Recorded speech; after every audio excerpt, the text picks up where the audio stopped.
ورحمۃ اللہ وبرکاتہ۔ ریڈیو قطر FM 107 آپ سے مخاطب ہے۔ اب آپ مہوش خان سے خبریں سنیے۔ ابتدا میں پیش خدمت ہیں اہم خبروں کی سرخیاں۔ صاحب سمو امیر نے کویت کے امیر کو شیخ محمد صبا سعود الصبا کے انتقال پر تعزیت کا برقی پیغام ارسال کیا ہے۔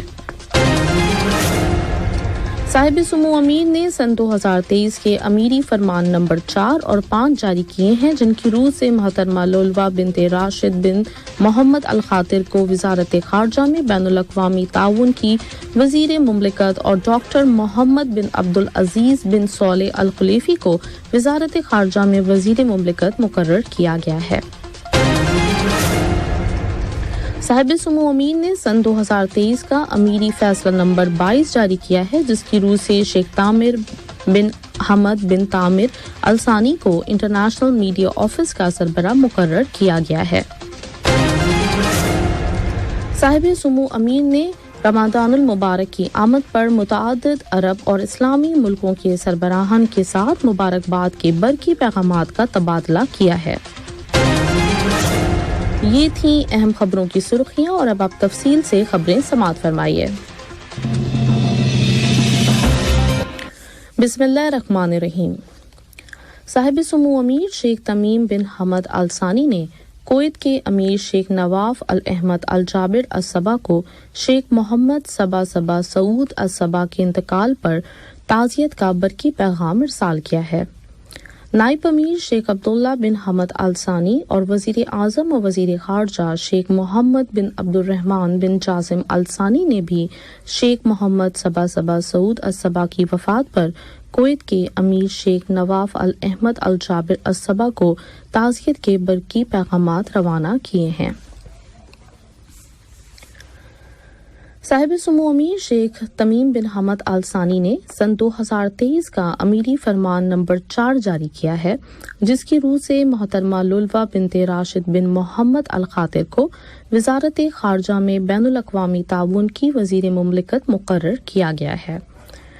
صاحب سمو امیر شیخ تمیم بن حمد آل ثانی نے سن 2023 کا امیری فرمان نمبر 5 بھی جاری کیا ہے، جس کے تحت ڈاکٹر محمد بن عبدالعزیز بن صالح الخلیفی کو وزارت خارجہ میں وزیر مملکت مقرر کیا گیا ہے۔ ان دونوں امیری فرمانوں پر ان کی تاریخ اجرا سے عمل درآمد ہوگا اور انہیں سرکاری گیزٹ میں شائع کیا جائے گا۔ صاحب سمو امیر شیخ تمیم بن حمد آل ثانی نے کل سن 2023 کا امیری فیصلہ نمبر 22 جاری کیا ہے، جس کی روح سے شیخ تامر بن حمد بن تامر الثانی کو انٹرنیشنل میڈیا آفس کا سربراہ مقرر کیا گیا ہے۔ اس امیری فیصلے پر اس کی تاریخ اجرا سے عمل درآمد ہوگا اور اسے سرکاری گیزٹ میں شائع کیا جائے گا۔ صاحب سمو امیر شیخ تمیم بن حمد آل ثانی سے کل دیوان امیری کی شیخ عبداللہ بن جازم مجلس میں الجزائر کے سفیر ڈاکٹر مصطفیٰ بطورہ نے ملاقات کی، جو قطر میں اپنی سفارتی ذمہ داریوں کے بعد وطن واپس جا رہے ہیں۔ صاحب سمو امیر نے الجزائر کے سفیر کو دونوں ملکوں کے تعلقات کو فروغ دینے کے سلسلے میں ان کی کوششوں کو سراہتے ہوئے انہیں وجبہ اعزاز سے نوازا اور ان کی مستقبل کی ذمہ داریوں میں کامیابی اور دونوں ملکوں کے تعلقات میں مزید استحکام کے لیے نیک تمناؤں کا اظہار کیا۔ جواب میں الجزائر کے سفیر نے قطر میں ان کے قیام کے دوران سرکاری اداروں کی جانب سے انہیں ملنے والے تعاون کے لیے صاحب سمو امیر اور سرکاری افسران کا شکریہ ادا کیا۔ صاحب سمو امیر شیخ تمیم بن حمد آل ثانی نے رمضان المبارک کی آمد کے موقع پر متعدد عرب اور اسلامی ملکوں کے سربراہان کے ساتھ مبارکباد کے برقی پیغامات کا تبادلہ کیا ہے۔ دیوان امیری نے اعلان کیا ہے کہ صاحب سمو امیر شیخ تمیم بن حمد آل ثانی آج جمعرات کی شام لوسیل پیلس میں تراویح کی نماز کے فوری بعد رمضان المبارک کے مقدس مہینے کی آمد پر مبارکباد دینے کے لیے آنے والے افراد کا استقبال کریں گے۔ دیوان امیری نے اس خواہش کا اظہار کیا ہے کہ یہ مبارک مہینہ قطر اور عرب اور اسلامی اقوام کے لیے خیر و برکت سے بھرپور ہو۔ صاحب سمو امیر شیخ تمیم بن حمد آل ثانی کو شورا کونسل کے اسپیکر حسن بن عبداللہ الغانم کی جانب سے رمضان المبارک کی آمد کے موقع پر ایک برقی پیغام موصول ہوا ہے، جس میں انہوں نے اپنی جانب سے اور کونسل کے ممبران کی جانب سے صاحب سمو امیر کو رمضان کی مبارکباد پیش کی ہے۔ جواب میں صاحب سمو امیر نے بھی شورا کونسل کے اسپیکر کو شکریہ اور مبارکباد کا برقی پیغام ارسال کیا ہے۔ نائب امیر شیخ عبداللہ بن حمد آل ثانی نے رمضان المبارک کی آمد کے موقع پر متعدد عرب اور اسلامی ملکوں کے ولی عہدوں اور نائب سربراہان کے ساتھ مبارکباد کے برقی پیغامات کا تبادلہ کیا ہے۔ وزیر اعظم و وزیر خارجہ شیخ محمد بن عبد الرحمن بن جاسم ال ثانی نے رمضان المبارک کی آمد کی مناسبت سے متعدد عرب اور اسلامی ملکوں کی حکومتوں کے سربراہان کے ساتھ مبارکباد کے پیغامات کا تبادلہ کیا ہے۔ وزیر اعظم و وزیر خارجہ شیخ محمد بن عبد الرحمن بن جاسم ال ثانی نے ریاض میں خلیج کی کونسل برائے تعاون GCC کے 155ویں وزارتی اجلاس میں شرکت کی ہے۔ یہ اجلاس ریاض میں GCC کے ہیڈ کوارٹر کے جنرل سیکریٹریٹ میں منعقد ہوا۔ اجلاس کی کارروائی کے دوران GCC کے ممبر ملکوں کے درمیان تعاون اور رابطے کو مضبوط بنانے کے وسائل اور اس خطے اور دنیا کے دیگر علاقوں کے موجودہ حالات پر غور کیا گیا۔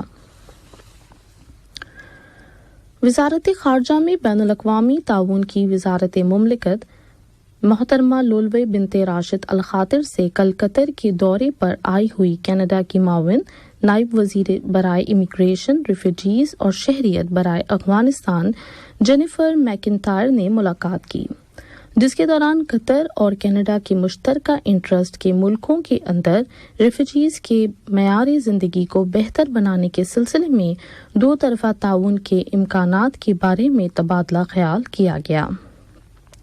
دونوں وزراء نے افغان عوام، خاص طور پر گرلز کو تعلیم کے میدان میں مدد فراہم کرنے کے طریقوں پر بھی غور کیا۔ انہوں نے افغانستان میں صحت کے شعبے کو ترقی دینے کے منصوبے میں ہونے والی پیش رفت کا بھی جائزہ لیا۔ یہ خبریں قطر ریڈیو FM 107 سے نشر کی جا رہی ہیں۔ قطر چیریٹی نے اپنے فیلڈ آفیسز اور مقامی پارٹنرز کے تعاون سے دنیا بھر کے 40 ملکوں میں رمضان اپنا نشان چھوڑو مہم کے تحت اپنے رمضان پروجیکٹس پر عمل درآمد شروع کر دیا ہے۔ تقریباً 31 ملین قطری ریال کی مالیت کے ان پروجیکٹ سے عالمی سطح پر 10 لاکھ سے زیادہ افراد کو فائدہ ہوگا۔ یہ پروجیکٹ تباہی اور بحران زدہ ملکوں جیسے شام، ترکی، صومالیہ، بنگلہ دیش اور فلسطین میں شروع کیے گئے ہیں۔ قطر چیریٹی میں انٹرنیشنل آپریشنز اور پروگرام سیکٹر کے اسسٹنٹ CEO نواف الحمادی نے کہا کہ 3 پروجیکٹس پر کام ہو رہا ہے، جن میں فیڈ دا فاسٹنگ، زکوٰۃ الفطر اور عید کلودنگ شامل ہیں۔ انہوں نے بتایا کہ فیڈ دا فاسٹنگ منصوبے پر کل سے کام شروع ہو گیا ہے۔ 21.30 ملین قطری ریال کے اس پروجیکٹ سے 4,52,400 افراد کو فائدہ ہوگا، جبکہ 8.2 ملین قطری ریال کی مالیت سے زکوٰۃ الفطر منصوبے سے 4,42,200 افراد کو فائدہ ہوگا۔ الحمادی نے مزید کہا کہ عید کلودنگ منصوبے کا مقصد یتیموں کے ساتھ عید کی خوشیاں بانٹنا ہے اور امید ہے کہ 1.4 ملین قطری ریال سے زیادہ مالیت کے ان منصوبوں سے 7,065 یتیم مستفید ہوں گے۔ وزارت داخلہ نے اعلان کیا ہے کہ شہری دفاع کے محکمے اور دیگر متعلقہ اتھارٹیز نے دوحہ کے وسطی علاقے بن درہم میں ایک 4 منزلہ عمارت گرنے کے بعد 7 افراد کو بچا لیا ہے، جبکہ عمارت کے اندر موجود ایک شخص کے ہلاک ہو جانے کی اطلاع ملی ہے۔ ٹویٹر پر پوسٹ کیے گئے ایک بیان میں وزارت نے اس عمارت کے گرنے کے اسباب کی تحقیقات شروع کر دی ہے۔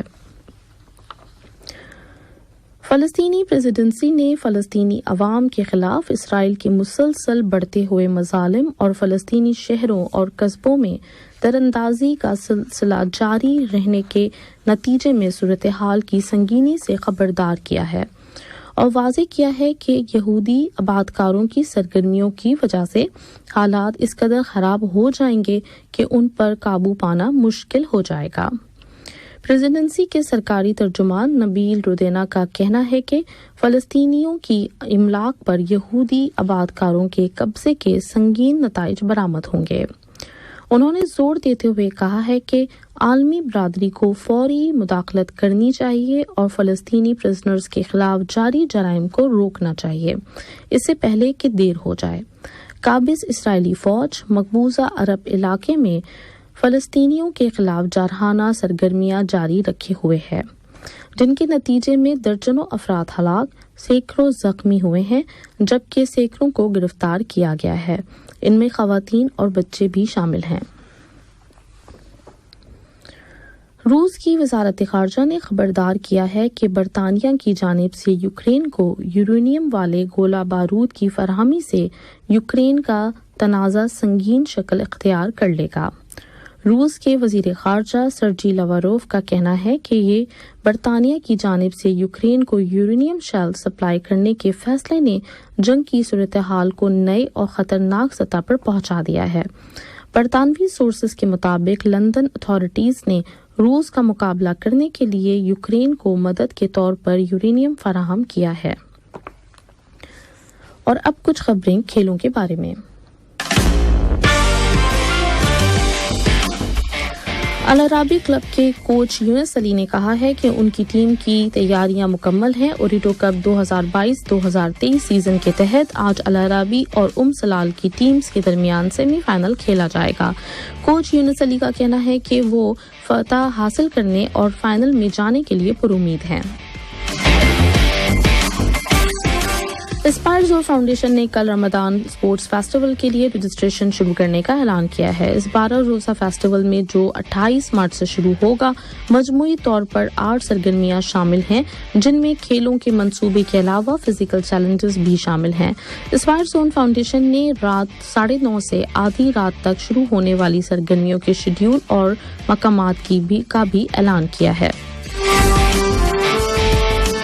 آخر میں اہم خبروں کی سرخیاں ایک مرتبہ پھر سن لیجیے۔ صاحب سمو امیر نے کویت کے امیر کو شیخ محمد صبا سعود الصبا کے انتقال پر تعزیت کا برقی پیغام ارسال کیا ہے۔ صاحب سمو امیر نے سن 2023 کے امیری فرمان نمبر 4 اور 5 جاری کیے ہیں، جن کی روح سے محترمہ لولوا بنت راشد بن محمد الخاطر کو وزارت خارجہ میں بین الاقوامی تعاون کی وزیر مملکت اور ڈاکٹر محمد بن عبدالعزیز بن صالح الخلیفی کو وزارت خارجہ میں وزیر مملکت مقرر کیا گیا ہے۔ صاحب سمو امیر نے سن 2023 کا امیری فیصلہ نمبر 22 جاری کیا ہے، جس کی روح سے شیخ تامر بن حمد بن تامر الثانی کو انٹرنیشنل میڈیا آفس کا سربراہ مقرر کیا گیا ہے۔ صاحب سمو امیر نے رمضان المبارک کی آمد کے موقع پر متعدد عرب اور اسلامی ملکوں کے سربراہان کے ساتھ مبارکباد کے برقی پیغامات کا تبادلہ کیا ہے۔